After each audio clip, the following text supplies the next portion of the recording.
Anyways, Ready Player One.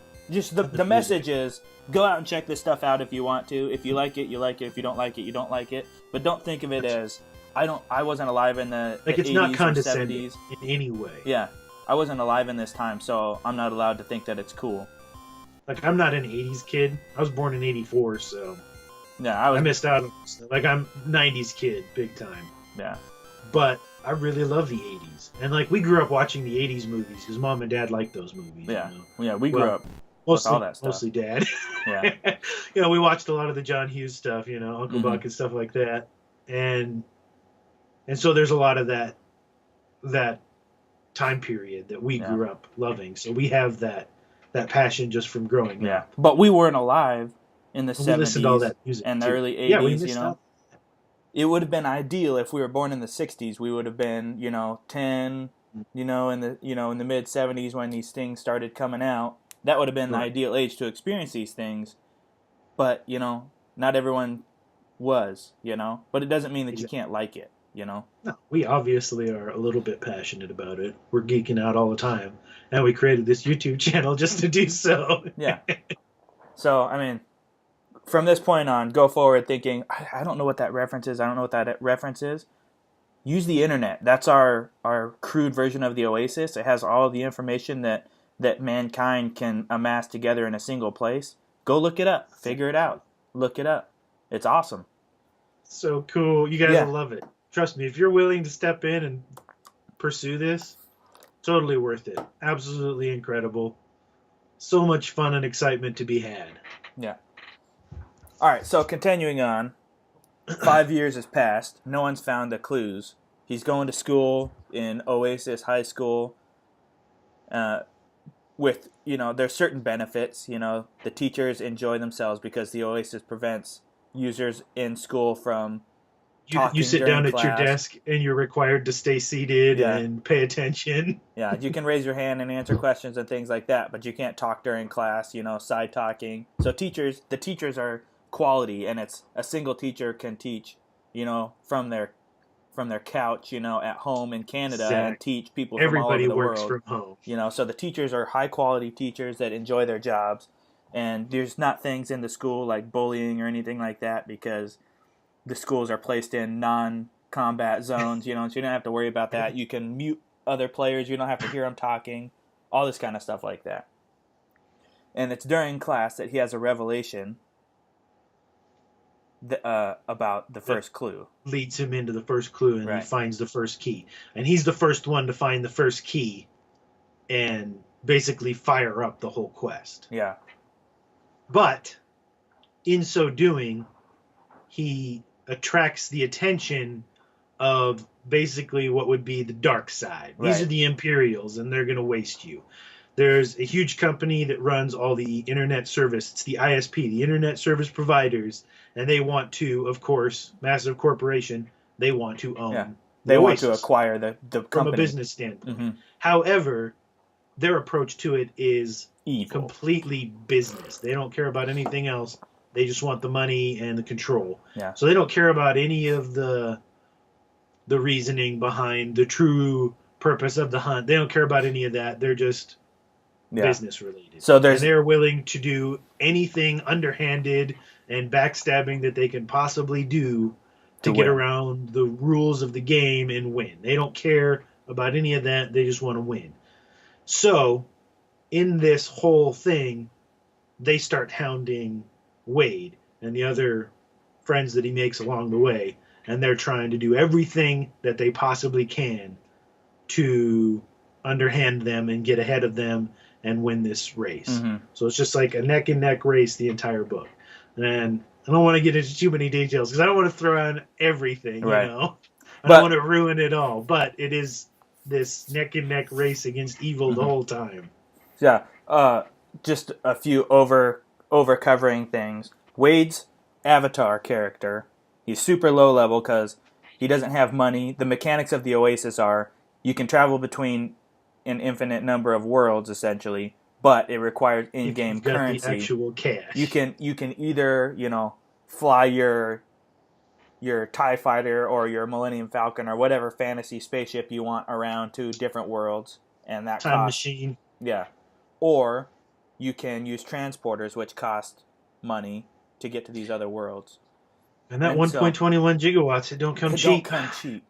And so and so uh, he doesn't have this kind of money, so he can't leave his school world essentially unless somebody decides to take him somewhere and level up. So he's super low level. He's like level 3 at the beginning. He doesn't After have 5 years of working right. at it, he's got no skills So because so he and can't his get off. so his in-game character is called Parzival, and then the arch enemy company, the internet company, they're they call them the Sixers because they All the all use avatars yeah have numbers. all their avatars are generic and they're number coded with sixes as the first number, and so the world just kind of developed a nickname for it's the IOI is their company. They're called the Sixers because all their avatars look the same and they all have a digit starting with the Employee number 6 number. employee number rather than a character avatar name. So everyone And they calls all them the have Sixers. generic avatar in Yeah, game. It's just like your non-customized. basic Yeah, starting character. Everyone looks exactly the same. It's just this big muscle man with the same face and yeah, everything. just really bland. Everyone, you can pick them out. They're evil. Uh, and so there's Parzival, and then there's the Sixers, and so it'll be easier because he's Parzival. He's Wade in the real life, but nobody cares about the real life. So um, I guess so. He unlocks the first key. The Sixers show up. Oh, I wanted to talk real quick too. The other half, the light side, so to speak, would be what they call egg hunters. That So they've shortened to Gunter. Gunters. These So are the hardcore people yeah, that love all the stuff that the creator loved. They're getting into the whole history just like he wanted them to, and they're researching everything that they can to try and track it all down and figure things out and win. right. So But they're there's trying like to do it authentic yeah, within the confines of the yeah, rules. They're not trying to cheat and stuff. non-corporate egg hunters, and then the corporate egg hunters. This is kind of like the half and half of the battle, and there's clans, there's Gunter clans of people that all decided, okay, we're all going to get together and pool our resources and we'll solve it together and then we'll split the prize. And then there's people like Just like guilds within Parzival. MMOs. Exactly, they're guilds. And then there's people like Parzival who are just solo players. They don't want to be involved with everyone else. They want to solve, take care of the stuff on their own and solve the quest. And there's a handful of those kind of guys too. And then there's people who couldn't care less about the hunt at all, which they're egg hunters because of the Easter egg. It just kind of developed over time, and there's less and less people after 5 years because nobody's found anything. People think maybe it was just a crazy old man's dying joke. It's hard to keep up the excitement when nobody's making any progress. Yeah, and so there's still diehard fans there. So he solves this. He's got a few friends that are also solo hunters, and they all meet together in the Oasis. You can do separate chat rooms. You can develop, if you've got the money, you can develop your separate chat room that's you can only let certain people in, and you can develop them however you want. So his best friend H has got like a basement, private chat room. Yeah, that's filled with board games, video games, movies, and it's just like a 1980s basement. And you can just go in, you pop in games, you play games. I mean, it's like a real life basement with everything that you want in it. And there's some of these other characters, but after he unlocks the first gate, the Sixers, they contact him and say, "Hey, we're going to offer you, a ridiculous amount of money, millions of dollars to join us." And this is what they do. They go out and find people who are good, who know their information, who know their trivia and all this kind of stuff, and then they hire them. So they have this huge group of people working for them that know egg all hunters this stuff. working for the company. That's who the And Sixers it makes sense. are. As these people, everything's really tough. Maybe you got a family or something. You're trying to survive. Yeah. You happen to have this knowledge. You built it up for a couple of years. Things aren't really going anywhere. Mm-hmm. This guy comes in and says, "Hey, we'll pay you money to be on our team. Keep doing this." Yeah, and you get 3 meals a day and a place to live. So it makes sense. So because he is the first one to unlock this, his name goes boom straight to the top of the scoreboard, and everyone says, Gets mailed "Who is around. this guy?" Everyone in the Oasis sees it at the same Yeah, time. he's a nobody. The So he internet gets company, overnight famous. yeah, The the internet internet company company, wants to either hire him and get his knowledge or get him out of the way one way or the other. yeah, because But he's now he's a famous threat overnight. to their corporate success. He's got all these deals going on to make a little money, so he's no longer poor. Right. Right. Anyway, in fear of pursuing too far and completely ruining what is potentially one of the greatest books ever written, I think we should probably hold off, brother. It's hard. I know, but you don't need to want. I mean, we could sit here for 20 hours going over play by play into I everything guess. that happened. But long story short is they offer him a deal, he turns them down, and he becomes public enemy number one for this massive billion-dollar corporation, and they want to get rid of him any way that they can. He makes a little money on the side from doing like advertisements and things like that because he becomes famous overnight. So he's making a little money on the side from endorsements and things like that. So he has the freedom to move around in the real world a little bit, get some better equipment, sets himself up nice in his own apartment, things like that. It's pretty cool. This is a lot harder than But I thought it was going to be. here's the deal. I read through the book the first time, loved it, immediately went back and started reading it again. Made it through almost halfway through the second reading, and I discovered that Ernest Cline, being the clever badass that he happens to be, wrote a book about an Easter egg hunt and wrote an Easter egg hunt into the book. Now, this is one of the reasons that I am so disappointed that I didn't find this book until this year. Because when it first came out, people figure out that there's this Easter egg hunt within the book, right?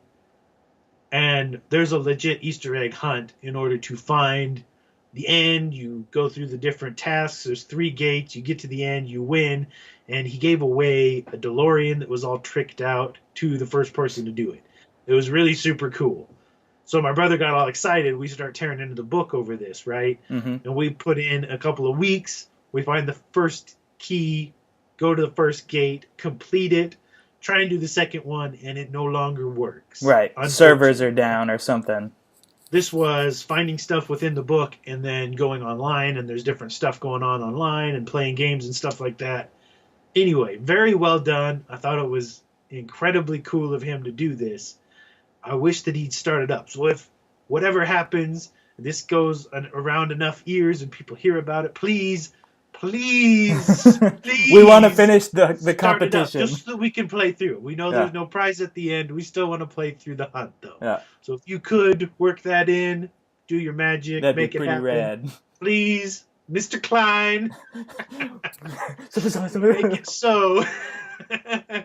Anyway, so there was legit an Easter egg hunt built into the book that this guy came up with, and then because he's so cool, gave away a customized DeLorean, which is just awesome. The one out of the book if you read through it. Yeah. Super cool guy. Wrote a couple other books. I haven't read them yet. They're on their way, though. Definitely be talking about them in future episodes. Oh, man. The Easter egg. Yeah, it's tough. It's tough not to go through and talk about everything about it. But it is. If you've read it, you understand.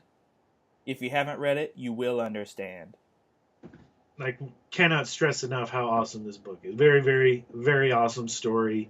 Very well written. All the references just add to it because it's drawing from our own personal memories and things. And then, like we said, it's finding new stuff that we already enjoy. It's finding new games and books and movies and everything else to go check out, or maybe something that you watched once and remember it, but you don't remember exactly how it was, or you enjoyed it as a kid, haven't checked it out for years. You can go back and check it out. Yeah.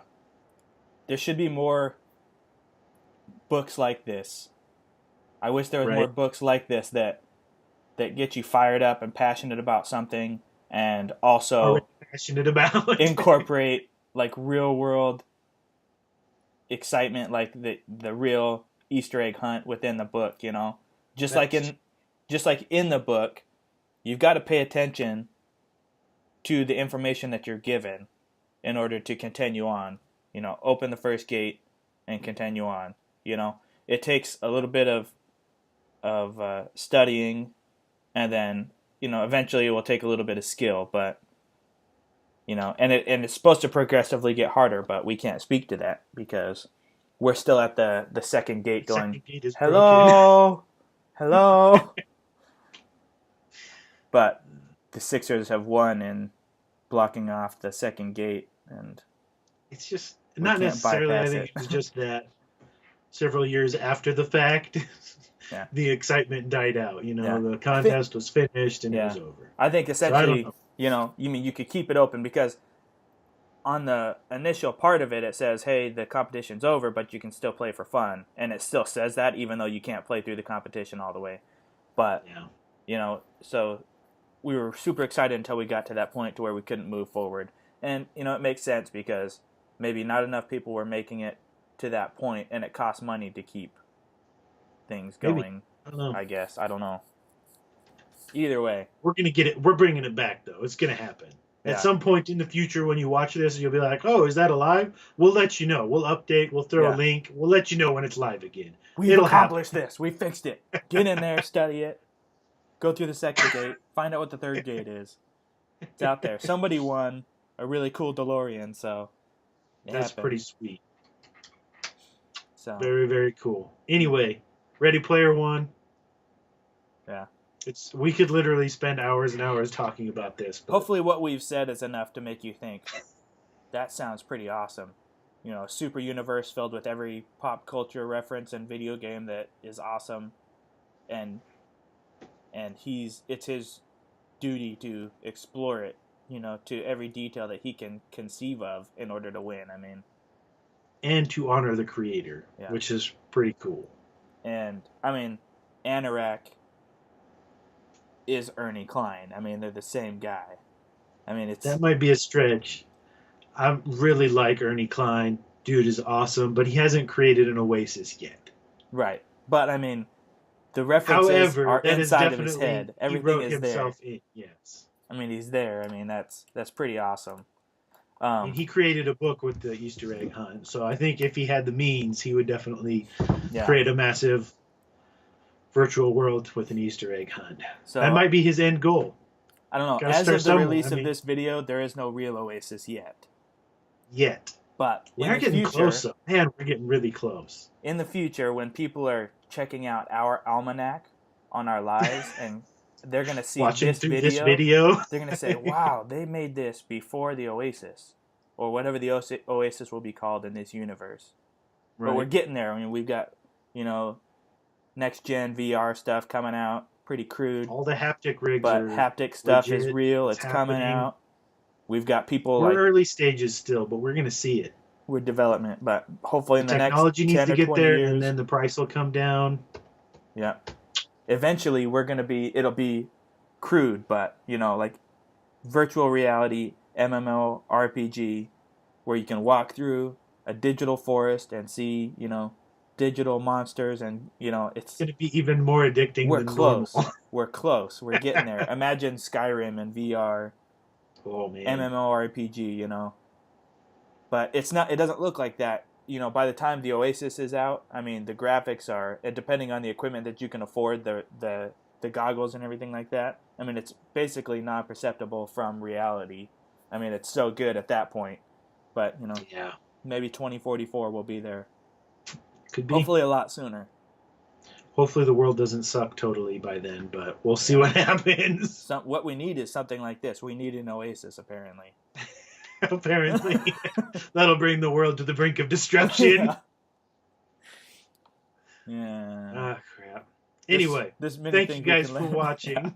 You can tell how excited we are about it. Check it out. Let us know what you think of the book. We could talk about it. Comment, like, subscribe. Check us out on Twitter, Instagram, Facebook. We're always posting different stuff, everything that we're watching, playing, reading, whatever. We got a little post thrown up. Yeah. And of course, you can keep on with us. We're going to be doing a video. We'll probably go live every Tuesday, depending on where you are in the world. Tuesday in the Americas, It's probably Wednesday over in Japan. Hmm. That whole time difference thing. Give or take, So we're we're gonna gonna try and try and keep do a it every schedule. week, the same exact. Plus, we're gonna throw out the little videos in between whenever we can. So I got several comic book videos coming out, ready to go. I just gotta sit down and do a little recording. I'm excited about it. I got books coming in the mail that I am super excited about. So I got a whole lot of content in that aspect. If that's something that you're enjoying, keep Yeah, at it. There's more to come. Plus, we have a whole lot of different ideas that we're working through right now. We have guest speakers coming on, talking about a whole bunch of different things. Like, we have a lot of different hobbies, so we've got yeah, all sorts of different kinds of stuff coming yeah. out. You know, if you're interested, it's not only going to be, it's like we said, hobby content. So, I mean, we'd like to talk about stuff outside of books and movies too a little bit, and hopefully you guys will be interested in that. We're trying to get together some guests, so it's going to be awesome. Awesome. Try. We are getting together some guests. Yeah. Some of these guests are going to be incredible. I don't know how long it's going to take, but we got them on the road. It's going to happen. So, in process for some of them. Some of them are going to be a little easier to get on here. Yeah. It's depend. A lot of people is just easier to get in touch with. So, Yeah. get some free time made for them and get everything worked together. So this might not be for a couple months. It's going to be a lot easier once you get back from Japan. So for sure. Yeah. Ah, man. But anyway, stick with us. We keep at it. Yeah. We love everything so much. It's so awesome. good. So good. Have fun, guys. Yep. Keep at it. Get out Go there and ask yourself the something. same questions. What's so great about this? Yeah. Stop being such a negative critic about everything. Because even if something has parts about it that are terrible, I mean, there's things about it that were awesome. Something about it. And somebody thought of that. Somebody cool. made that content out of their mind for people to experience, and people like it. People put in that kind of effort. You got blood, sweat, and tears into these creations, things that didn't exist before. And now they're here. They exist in this world, and we can enjoy them or, hate on them or whatever, which is unfortunate, but yeah. We're trying to inspire you to enjoy stuff rather than hate on it. Yeah. That's the main point here. Yeah. So, guys, go check it out. Ready Player One. Oh, real quick, Easter egg stuff with Ready Player One. You got to have the U.S. version. Right. Yeah. Sorry. English U.S. print. You can check out Ernest Cline's he's got a video describing the competition or whatever. Okay. So if you have the ebook version, it's not going to be in there. You won't find it. You'll spend the rest of your life struggling to uncover the Easter egg and think that you're incompetent. It's just not there, and it's not in any of the other language prints. So you got to have the U.S. printed copy, the paperback copy that he's got. Any other language? It's just that's the way it worked out with the way he built his Easter egg. That's just how the Easter egg is designed. So just in case you have the ebook sorry, version, everyone else. We assume that you at least understand English a little bit if you're sitting here watching our show. Yeah. So. You might be able to pull it out of your butt without the original clues. I mean, it would just be a random chance, so just a lot slimmer. But anyways, we'll catch you guys later. Anyway, have fun. Enjoy. Peace. Peace.